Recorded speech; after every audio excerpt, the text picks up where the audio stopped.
മരണശേഷം എന്ത് സംഭവിക്കും? എല്ലാ മനുഷ്യരും ഒരിക്കലെങ്കിലും ചിന്തിച്ചിട്ടുള്ള വിഷയമാണിത്. ശാസ്ത്രലോകത്തിന് കൃത്യമായ ഒരു ഉത്തരം നൽകാൻ കഴിഞ്ഞിട്ടില്ലെങ്കിലും വിശ്വാസിയെ സംബന്ധിച്ച് മരണം ഒരു വീണ്ടും ജനനമാണ്. ഈ വിശ്വാസം ഒന്നുകൂടി ഉറപ്പിക്കുന്നതും അവിശ്വാസികൾക്ക് പോലും പ്രതീക്ഷ നൽകുന്നതുമായ ഒരു ഡോക്ടറുടെ വെളിപ്പെടുത്തലാണ് ഇപ്പോൾ മാധ്യമങ്ങളിൽ നിറയുന്നത്. കഴിഞ്ഞ 25 വർഷമായി മരണാനന്തര അനുഭവങ്ങളുടെ 5000-ലധികം കേസുകൾ വിശദമായി പഠിച്ച നിയർ ഡെത്ത് എക്സ്പീരിയൻസ് റിസർച്ച് ഫൗണ്ടേഷന്റെ സ്ഥാപകനായ ജെഫ്രി ലോങ്ങാണ് മരണശേഷം ഒരു ജീവിതമുണ്ടെന്ന ഉറച്ച തെളിവുകളുമായി വീണ്ടും രംഗത്തെത്തിയിരിക്കുന്നത്. നിയർ ഡെത്ത് എക്സ്പീരിയൻസ് NDE ഒരിക്കലും ഒരുപോലെയല്ല. എന്നാൽ ആയിരക്കണക്കിന് കേസുകൾ പഠിച്ചപ്പോൾ പ്രവചനാതീതമായ ക്രമത്തിൽ സംഭവങ്ങളുടെ സ്ഥിരതയുള്ള പാറ്റേൺ ഉയർന്നു വരുന്നത് താൻ കണ്ടതായി കെൻറ്റക്കിയിൽ നിന്നുള്ള ഓങ്കോളജിസ്റ്റായ ജെഫ്രി ലോങ് പറയുന്നു.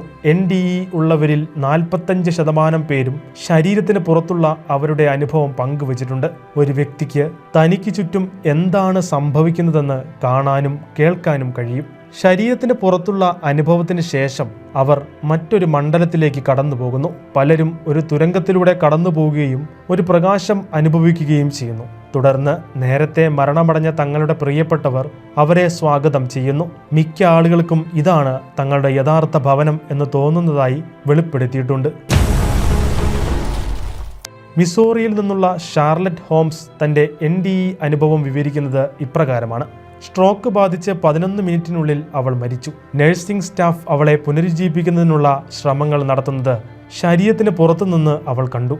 അവർ എൻ്റെ നെഞ്ച് കംപ്രഷൻ ചെയ്യുന്നത് എനിക്ക് കാണാമായിരുന്നു. പെട്ടെന്ന് ഞാൻ ഇതുവരെ അനുഭവിച്ചിട്ടുള്ളതിൽ വെച്ച് ഏറ്റവും മനോഹരമായ പൂക്കളുടെ ഗന്ധം എനിക്ക് അനുഭവപ്പെട്ടു. ഞാൻ സംഗീതം കേട്ടു. കണ്ണുകൾ തുറന്നപ്പോൾ ഞാൻ സ്വർഗത്തിലാണെന്ന് എനിക്ക് മനസ്സിലായി, ഷാർലറ്റ് പറയുന്നു. അപ്പോൾ നമുക്ക് ഭയമില്ല. മാലാഖമാർ വന്ന് നമ്മെ വീട്ടിലേക്ക് കൂട്ടിക്കൊണ്ടു പോകുമ്പോൾ ഉണ്ടാകുന്ന വലിയ സന്തോഷമാണ്. മൺമറഞ്ഞുപോയ തൻ്റെ കുടുംബാംഗങ്ങളെയും സുഹൃത്തുക്കളെയും അവൾ കണ്ടു. എൻ്റെ അമ്മ, എൻ്റെ അച്ഛൻ, എൻ്റെ സഹോദരി, എൻ്റെ ഉറ്റ സുഹൃത്ത്, അവർ ചെറുപ്പമായി കാണപ്പെട്ടു. അവർക്ക് കണ്ണടയില്ലായിരുന്നു. ഒരു കാൽ മുറിഞ്ഞ അവസ്ഥയിൽ മരണമടഞ്ഞ എൻ്റെ ബന്ധുവിന് ഞാൻ കാണുമ്പോൾ 2 കാലുകളും ഉണ്ടായിരുന്നു, ഷാർലറ്റ് ഓർമ്മിക്കുന്നു. ഒരു മെഡിക്കൽ ഡോക്ടറായ ലോങ് മസ്തിഷ്ക ഗവേഷണങ്ങൾ നടത്തുകയും NDEകൾക്ക് സാധ്യമായ എല്ലാ വിശദീകരണങ്ങളും കണ്ടെത്താൻ ശ്രമിക്കുകയും ചെയ്തിട്ടുണ്ട്. എന്നാൽ ഈ അനുഭവങ്ങൾക്ക് വളരെ വിദൂരമായ ഒരു വിശകലനം നൽകാൻ പോലും ശാസ്ത്രത്തിന് കഴിഞ്ഞിട്ടില്ലെന്ന് 5000-ലധികം കേസുകൾ പഠിച്ച ശേഷം ലോങ് പറയുന്നു.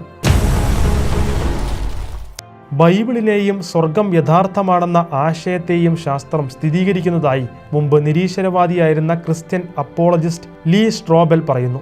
4 പതിറ്റാണ്ടിലധികമായി ശാസ്ത്ര മെഡിക്കൽ ജേണലുകളിൽ NDEയുമായി ബന്ധപ്പെട്ട് 1000-ലധികം പണ്ഡിതോചിതമായ ലേഖനങ്ങൾ പ്രസിദ്ധീകരിക്കപ്പെട്ടിട്ടുണ്ട്. NDE അനുഭവങ്ങളുള്ള അന്ധരായ ആളുകളെക്കുറിച്ചുള്ള ഒരു പഠനവും സ്ട്രോബെൽ ചൂണ്ടിക്കാട്ടുന്നു.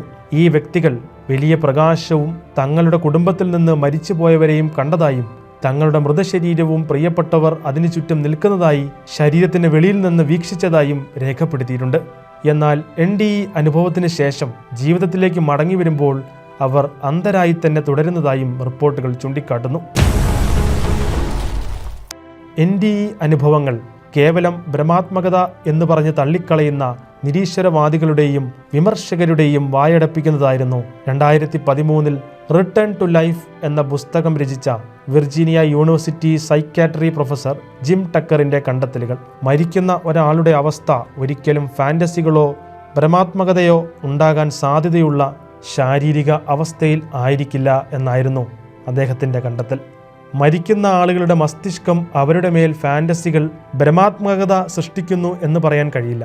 ഭ്രമാത്മകത എന്നത് സാധാരണയായി സെൻസിറ്റീവായുള്ള കാര്യങ്ങൾ സ്വീകരിക്കുന്ന മസ്തിഷ്കത്തിന്റെ ഭാഗത്തുണ്ടാകുന്ന ചില പ്രവർത്തനങ്ങളുടെ ഫലമാണ്. മരണത്തോടടുക്കുകയും മസ്തിഷ്ക മരണം സംഭവിക്കുകയും ചെയ്യുന്ന ഒരു വ്യക്തിയുടെ തലച്ചോറിന്റെ പ്രവർത്തനം ഒരിക്കലും ഇപ്രകാരമുള്ളതായിരിക്കില്ലെന്ന് പ്രൊഫസർ ജിം ടക്കർ ഉറപ്പിച്ചു പറയുന്നു. മരണശേഷം നൂറ്റാണ്ടുകൾ കഴിയുമ്പോൾ ശാസ്ത്ര സാങ്കേതിക വിദ്യകളുടെ പുരോഗതിയിൽ ഒരുപക്ഷെ തങ്ങളെ പുനരുജ്ജീവിപ്പിക്കാൻ കഴിഞ്ഞേക്കും എന്ന പ്രതീക്ഷയിൽ സ്വന്തം മൃതശരീരം നൂറ്റാണ്ടുകളോളം തണുപ്പിച്ചു വയ്ക്കാൻ കോടിക്കണക്കിന് രൂപ മുടക്കാൻ ആളുകൾ തയ്യാറാകുന്ന കാലമാണിത്. എന്നാൽ ഒന്നോർക്കുക, ഈ ലോകത്തിൽ ജീവിതം ഒന്നേയുള്ളൂ. വിശ്വസിച്ചാലും ഇല്ലെങ്കിലും ഇതിലും മനോഹരവും നിത്യവുമായ ജീവിതം നമ്മെ കാത്തിരിക്കുന്നുണ്ട്. അവിടെ എത്തിച്ചേരാൻ കഴിയുന്ന വിധം ഈ ലോക ജീവിതം ക്രമപ്പെടുത്താൻ ഇത്തരം സംഭവങ്ങൾ നമുക്ക് പ്രചോദനമാകട്ടെ.